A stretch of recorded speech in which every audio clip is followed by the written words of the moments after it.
Welcome to Jazz After Dark, everybody. Happy Tuesday. How you doing out there? What is a wealth manager? You know what that is? What's a financial advisor?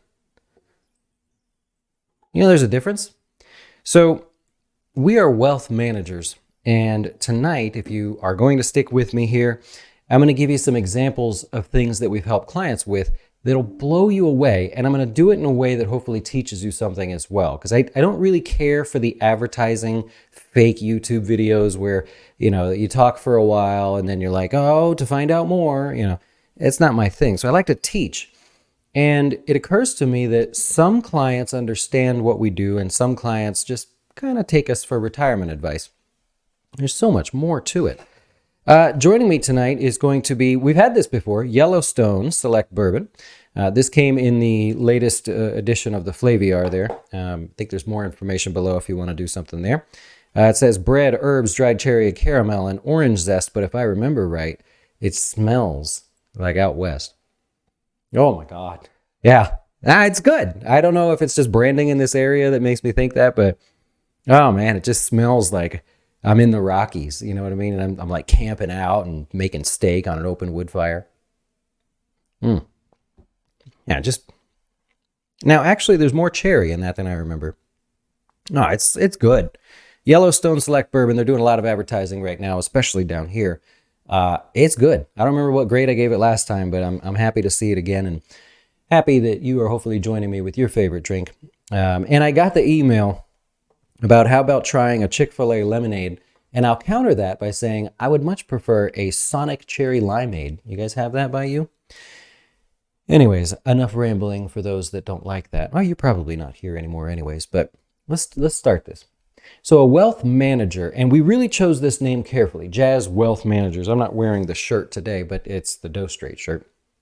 But a wealth manager will help with anything that helps you grow your wealth. Now, normally you have to have about $10 million to work with the big wealth managers out there.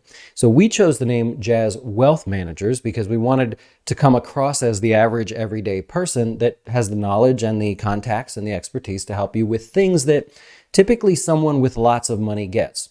So if you look at our website, we're with Goldman Sachs. Now, we're independent, but we use them as our custodian. That means that we are, at the moment, the only financial advisor that has access to everything that the people that have $10+ million get access to. And I'm not joking. I have a client that has 24 or 26 single-family homes, and he wanted a strategy to sell them off. And I was like, we can work on that, but let me try something. And I actually called a residential portfolio manager at Goldman Sachs and said, is this big enough for a package deal? Do you have anybody that would buy this package? And right now, they're actually dealing with Blackstone. So Goldman Sachs put them in touch with Blackstone, and Blackstone's buying everything under the sun. So he's selling them as a package now, which has its own tax advantages. And that wasn't even one of the things I was planning on sharing with you tonight. So cheers, right? Extra knowledge. So I love that we have that level of access, but you don't have to have big dollars. We have clients that have $10,000 in their account, and they're new and young, and they're just excited to get started and soak up everything. And then we have clients that have millions of dollars, and they've done well, and cheers, right? I mean, that's good for them. You might see me drink more than ever tonight. That is good. Lemony. There's a little bit of like a citrus lemon kind of a thing going on. Anyways, the first thing I want to share with you is a client that we'd already done their retirement planning. This is a very busy client, so I hardly ever get to speak to them, not for lack of reaching out, but they are busy. And the client comes to me and says, I want to buy an airplane. In particular, it's a multi-engine Cessna airplane. And I was like, okay, you're talking my language, right? You guys see the book back there. You know who I am. So we got to talking, we got back and forth a little bit. And I was like, okay, this has nothing to do with investments or retirement. This has everything to do with your wealth. Get this right, and you can actually build your wealth by owning an airplane. Get this wrong and don't listen to me, and this is like a boat, right? They call it bust out another 1,000. You could end up spending a lot of money. So I said, okay, first thing, I know you don't have the ratings and licenses to get this plane at the moment. So we have an on-ramp to getting this plane. He said, yeah, I know I got to work on that. Instrument rating, multi-engine rating, high performance rating. I said, okay, cool. While you work on that, when you're ready, I have the exact contact to the bank, not a lender, not a broker, not anything else, but the exact contact to the decision maker at the bank. I know what they're going to be looking for to get you a loan for this plane. Let's prepare everything. I will literally put you in contact with them and they will say yes. I know they will because this is what they're looking for. So he said that part is taken care of. We know that he has enough money. The second thing was, in the meantime, you're going to need to set up an LLC with an S election. This is very important. Now, for the accountants out there, you're going to go digging through the tax laws here. I'll stay one step ahead for you. But there's a difference between having an LLC that's passive and an LLC that's active. And when it comes to owning an airplane in an LLC, you're not doing it for necessarily legal protections. You're doing it for the depreciation, that bonus depreciation that we still have access to, and 80% this year. And so the trouble is, if you hold an airplane in an LLC because you're rich and you're just chartering it out or whatever, that's passive income. You don't get to write that off against your earned income.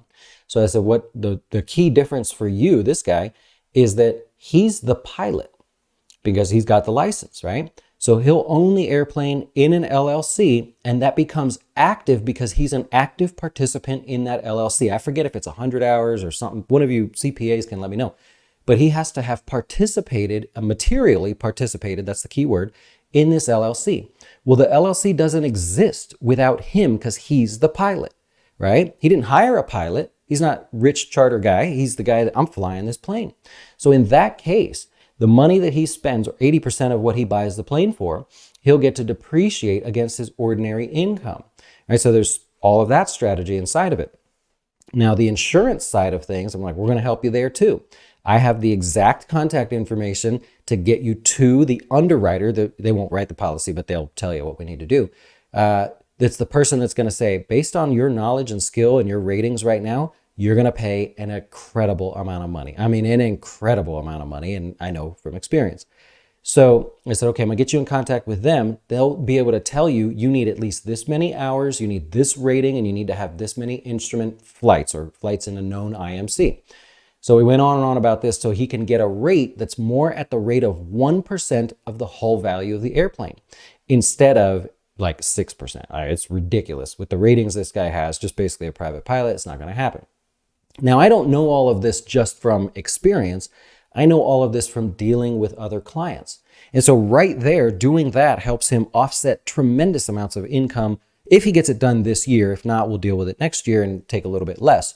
But that had nothing to do with investing. That guy will save more money on taxes than he could ever possibly want to pay me, right? Or he just won't because our fees are right on a website and we can't legally take any more from you. So that's number one. I could talk about that all day. Number two goes to the investing side. I had a client come out. I had a lot of people ask this, but I pretty much gave the same answer. I had a client that said, FRC seems interesting to me. And this was a couple days ago. The stock was trading at $6 or $5. So I can't remember what it was. I think it was $5 because I said in the email $5. And they said, it seems like that this is a kind of a lottery ticket type play. My exact response to this person was, if FRC makes it out of this, and now we know they didn't, but if they make this out of this, why don't you let the dust settle? We'll find out what the bailout plan is, if there's going to be one. We'll find out who's going to invest in them. The stock is going to jump, and it may be $10 a share at that point, but the dust will have settled. And if this company makes it out of it, remember, it's a $100 stock. More than that. It was $170 or something like that at one point. So conservatively, it's a $100 stock. Would you care if you now had clarity on as to their future of their business and you paid $10 a stock versus a random guess at $5 that they're going to make it? I would rather let the dust settle, pay $10 or even $15 for the stock on the way up, knowing that, okay, I got myself a $100 long-term position, right? And there was a little bit of pushback here. The client said, well, I was thinking about averaging in, right? And it's $5 a share. If it goes to 4 or whatever, I can just average in. And I didn't want to be rude. So I said, well, if you're going to do that, then we know worst case scenario is you lose $5 a share. So I guess that's a good thing, right? I wouldn't do it, but at least if you buy it at 5, you know the most you can lose is $5. That was enough to turn them off. And I just was walking the dog. I read the email that said, hey, thanks for, what did he say exactly? Thanks for helping me not lose $10,000 today. I was ready to buy last week and was hoping you would told me it's a good move. And I'm disappointed when you nicely said I'd be dumb to do that. Thanks for the advice. So that again is savings from that person getting the not just, inside track, right? Because we're one of the only advisors that actually follows this stuff and saying, let's think about this, right? I would rather pay 100% more for the stock knowing that they're going to be fine versus guessing that they may or may not make it. The most widely telegraphed bank failure in history, really. Notice how it didn't affect the markets at all? Because we all knew what was going to happen, right? There was no shock or no panic there. So that's the second thing. The third thing falls under more of a personal finance sort of scenario. And he's probably watching this, so I'm using this whole video thanks to his suggestion. This client and his wife are going back to school, very advanced medical school. And so they will not be working for possibly 3 years. They're middle-aged and they can afford to do this. They've had some really good investments up to this point. And he said, Dustin, I'm going to have to take out a considerable amount of money to not only pay for school, but to pay my living expenses. And because I'm successful, my living expenses are not cheap. I want to maintain my lifestyle while I study. And so they were ready to do this. And I said, well, no, we're not doing that. I have a plan. This was after some thought. Of course, I didn't just come up with this. So I said, here's what we're going to do. You need X number of dollars. I'm going to let you borrow that money. I'm going to go to Goldman Sachs and say, this guy's good for it. Let him borrow that money. They're going to charge you something for that. There's an interest rate that's attached to it, and interest rates are high right now. So what we're going to do is we're going to invest in a way, we're going to get dividends that are over and above the cost for that loan, or line of credit, I should say. And what's going to happen is the net cost to you to borrow money is going to be zero. It's actually going to be positive. So the cost to borrow the money is going to be zero, and you're going to end up with more money on top of that because we're going to generate more dividends or more total yield than the cost of the loan, which means you will be able to pay for school, take the money out, go ahead, but you'll also be able to take monthly income as well. Now, they say, well, what's the catch? And it sounds too good to be true. The catch is that the income is taxable as if you went and earned it. These are not ordinary dividends, or qualified dividends. So the catch is you're going to have to pay tax. However, since you're not working for the next 3 years, if you're being honest and you really don't have any income for the next 3 years, your effective tax rate on that is going to be less than double digits, which means you're going to keep more than 90% of all the income that comes in. And after some discussion, and we're still kind of going back and forth on that, after some of discussion, they start to see it.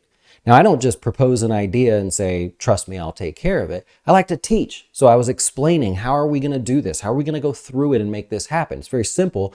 From a personal finance balance sheet perspective, it costs you money to borrow money. If we can generate more than it costs you to borrow and then some, well, that's better than you just pulling your money out and draining your account little by little. Now, you see why I would do things like this, right? Some of you are not stupid. I would say most of you are not stupid. I see the comments. You guys have great comments. You see that it benefits me. This is the sneaky little secret in the wealth management industry where someone has $10 million and they want to go buy an airplane.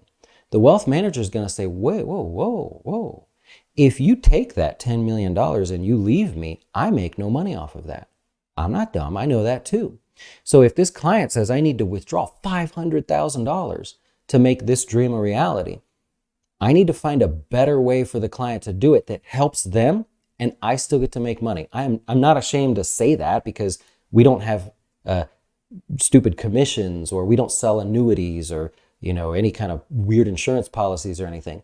We want you to end up with more money than you started with, because if you look at our homepage, the only way we make more is if you make more. What other advisor can say that really? And really takes the time to do that. So yes, part of this is marketing if you haven't figured it out by now, but it's a selfish marketing for both of us.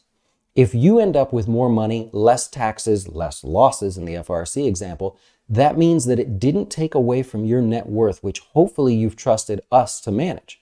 If that's the case, then that means it helped our business grow too. Like, that's an awesome win-win there. And it's something I've wanted to do for a while. And obviously we've been doing it for a while. But I wanted to use this example to teach you that if you're working with a financial advisor or a wealth manager, you probably have a lot of money if you are, but if you're working with somebody that's just saying retirement, retirement, retirement, there's a lot of strategies there. Don't get me wrong. There's a lot you can do there. But is that really a service that you want to participate in? I love helping with all this weird, crazy stuff that clients come up with. It's like I'm living my life through you. Guy wants to buy an airplane. I mean, how cool is that? I got a client that's, I don't know how they're doing this, but they've taken a sailboat down the East Coast. They were just in St. Augustine. They emailed me. And somehow I don't know if they go around Florida or what, but they go around Florida and then they sort of cut up through the middle of the United States to make it back to one of the lakes or something. I didn't know that was a thing. But that's awesome, right? I got a client that's building what do they call it? A barn dominium? Is that a barn? Yeah, barn dominium.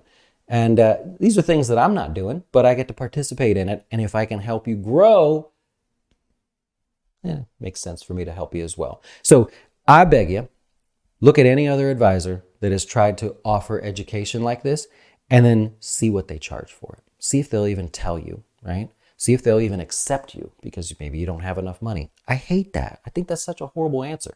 You should be able to work with a wealth manager, financial advisor when you have little money, because if they do their job, then your money will grow, would it not? Makes perfect sense. All right. That's all I have for you. Sorry for a little sweaty here. I've been walking the dog outside. And it's Florida, and that's how Florida goes. All right. It's late here. Back to work. Enjoy the rest of your evening, and thank you so much for putting up with me here tonight and listening to a little bit of marketing, but I hope you learned something as well. Adios.